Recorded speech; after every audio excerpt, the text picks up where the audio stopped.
For this Edmonton Oilers Future Watch update, I'm Mike Benton. He adds brains to a growing resume of skill and was recently signed to a two-way contract with the Oklahoma City Barons. He is forward Mark Arcobello and joins me here to my right.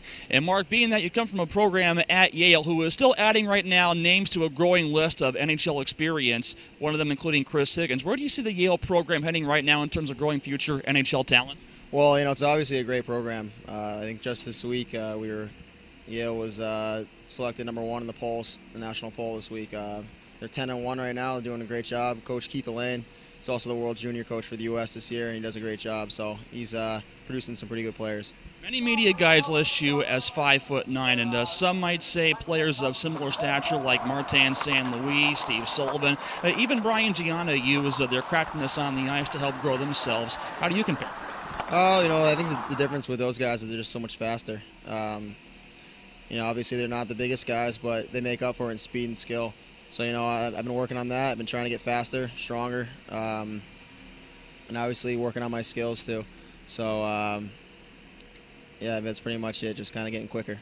Some might say in terms of the challenges of the college schedule often include of trying to play so many games or even just one game during the week and while using as much as you can in terms of the week to work on your skills as well. Compare that now to the pro game in terms of trying to face the challenges of keeping that up and also facing some games during the week as well. Yeah, it's a little different. In the college schedule, didn't have as many games.